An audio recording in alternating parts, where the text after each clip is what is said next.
In most places, the dead are buried in the earth. But in Terlingua, Texas, the earth is as hard as iron. Here, the dead had to rise to meet us. And now, once a year, we return to meet them.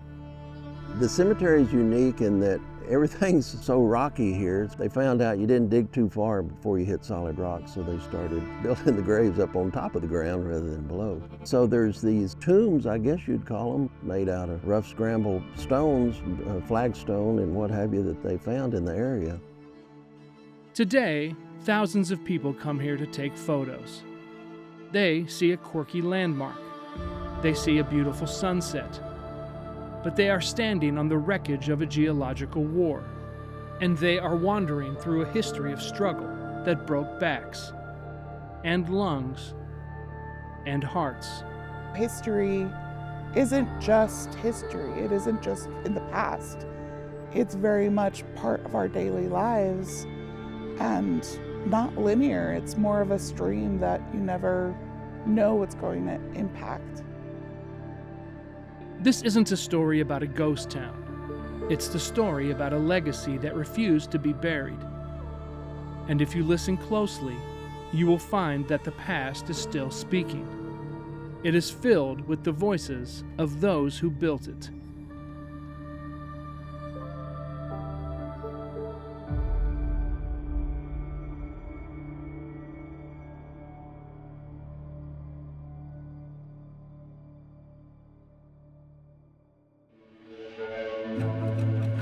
The cemetery is a roster of the fallen. But these ruins, these were the trenches. To survive here, you didn't just need grit. You had to scrape a life together from the dust, one jagged stone at a time. The bulk of the population here was Hispanic. They came from Mexico. They were given the opportunity to build their own house, and so if they wanted to work here for $1 a day, they had to figure out a place to live. And so that's why you see all these little ruins of made their homes out of adobe brick or flagstones that were picked up in the area. And they would scrounge around enough materials to make a roof. They were the miners, but out of necessity, they became the architects. They built a community from the scrap of the desert. But while they mastered the heat above, there was no escape for what was waiting below. For decades, the legend said these men went mad from mercury poisoning, the Mad Hatters of the desert. But when historian Tom Alex opened the archives, he found that the truth was far more suffocating. If you think about the conditions of working down in those dark, damp mines, the dust and everything in the air was just really nasty. The majority of the deaths were due to pulmonary conditions, tuberculosis, quite a few deaths due to falling down a mine shaft, rock falls, rock collapse, faulty dynamite explosion, several other things like that. People say, oh, well, it must have died from mercury poisoning, and there are not a single death due to mercury poisoning recorded for the people here in the Terlingua Cemetery. The legend blames the mercury, but the records blame the dust. These men didn't just sell their labor for $1 a day, they traded their lungs, their lives. The earth gave them a living, but as the cemetery proves, the desert eventually wins.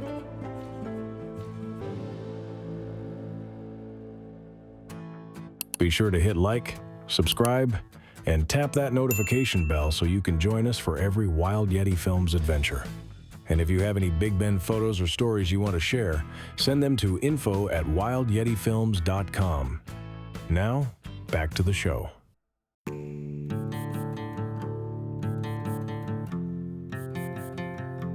The cost of the desert's victory can be counted in stones. Today, the cemetery holds over 500 graves. But the desert doesn't just take life, it takes the memory.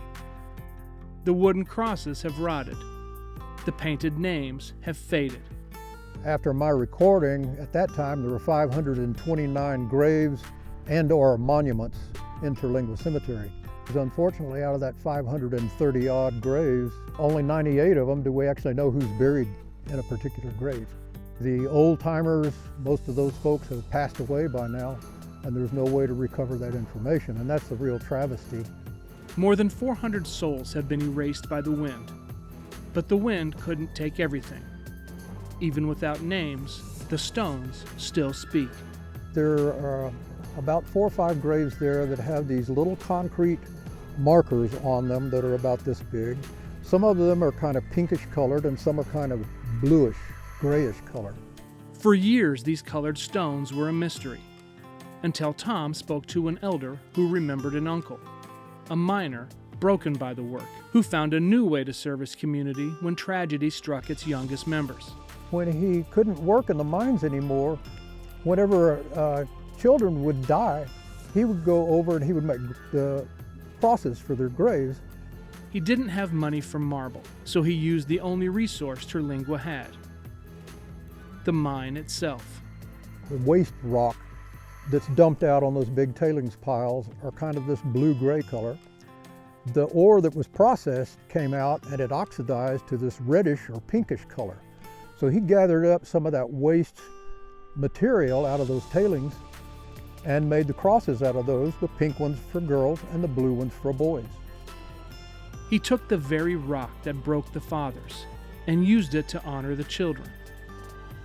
It is a vivid scar on a gray landscape, a reminder that in Terlingua, even grief can be an act of defiance.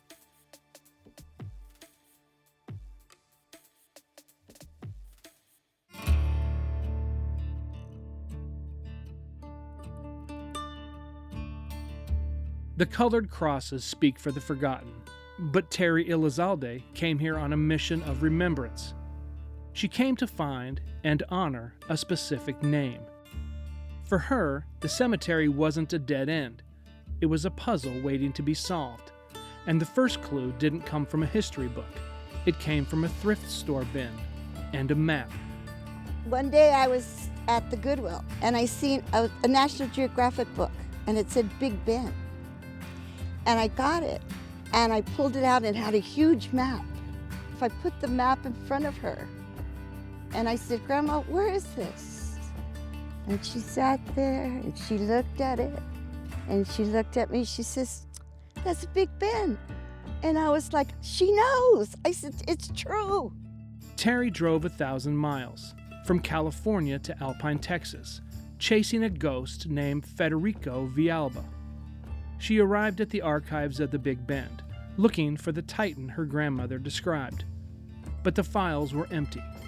The trail was cold, until Terry realized that history hadn't forgotten him. It had just misspelled him. We first started Alpine at Sul Ross College. I went to the archives there, and I said Villalba, the way we spelled it, but he didn't have anything. So he said, "Put it with a B." And he goes, "Oh yes," he goes, "I know, we do have stuff on your great-grandfather." That single letter unlocked a forgotten dynasty. What she found shattered the stereotype of the poor migrant miner.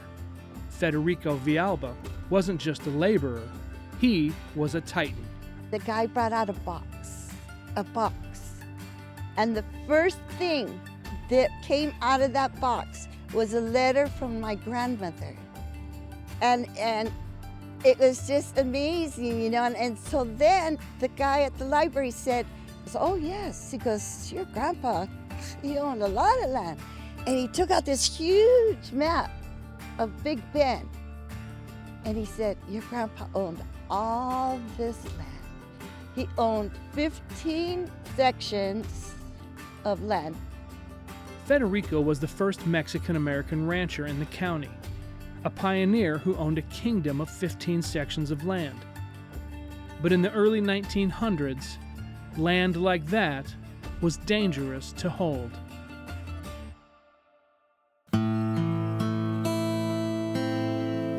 The breaking point wasn't a court case. It was a confrontation, a flash of violence involving Federico's son that forced the sheriff to make a life or death decision. My Uncle George, they had a store in Studi Butte, and my Uncle George killed 2 brothers. The sheriff, Townsend was his name.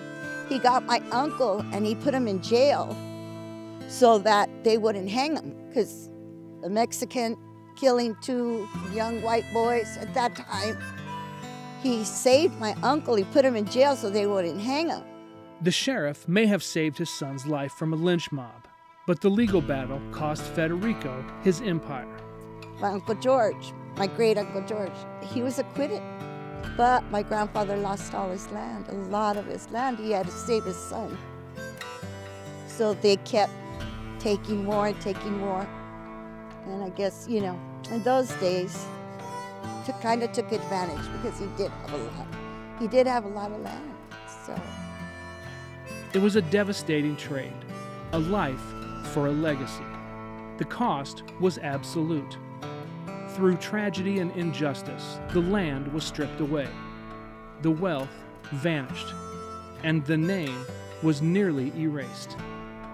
But a legacy is harder to kill than a man.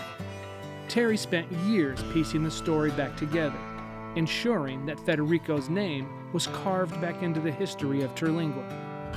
When we get a request that actually impacts someone's daily life or someone's family dynamics, especially finding lost relatives or trying to find one's identity, those hit just completely different. Terry proved that you don't need a deed to own your own history. You just need to remember the names.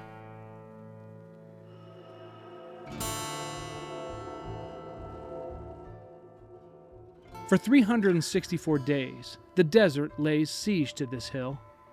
The wind scours the stones. The heat bleaches the names. And the heavy tread of thousands of strangers grinds the history into dust. But on November 2nd, the sun goes down, and the silence finds its voice. Terlingua really does have a spirit. Probably the best way to experience it is to come during the Day of the Dead, because we do a celebration there in the cemetery. And this past year, I think we got a lit candle on every grave in the cemetery. And I've heard over and over and over, it's indescribable. It's something that you feel. Dia de los Muertos isn't just a social gathering. It is a sacred reunion. The miners, the children, the titans like Federico Villalba. Tonight, they aren't just history. They are family. It's not originally from this region, so it's fascinating how beloved it's become. Maybe it resonates so deeply here because this land understands loss better than anywhere else. Or maybe it's because in a place this harsh, remembering is the only way to survive. There's a certain amount of comfort, relaxed. You can forget some of your problems when you're here, and we encourage that. The desert tries to bury everything, and usually it wins. But tonight, the people push back. Here, memory starts as a single candle, but united, it becomes a fire.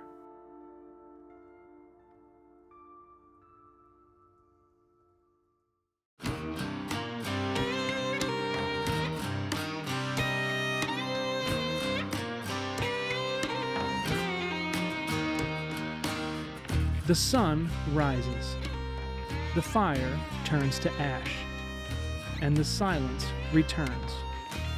But the spirit of this place doesn't vanish with the smoke. It continues with everyone who walks through that gate. This place, it truly has a spirit of its own. It's indescribable, but you can feel it. We may not know every name, but we know every story is here. We just need to figure out how to find them. He was erased, but he is not forgotten, not anymore. There's no greater reward than giving a family the answers they've been searching for. This cemetery is not a movie set. It's not a backdrop for a selfie. It is a fragile archive made of bone and memory and crumbling stone. So when you visit, take the picture. Watch the sunset, but watch your step. For you are not just walking on a rocky hill. you are walking on the foundation of the West, and you are standing among the founders. The desert tried to break them, but if we listen to their voices, these founders of the West can teach all of us how to endure.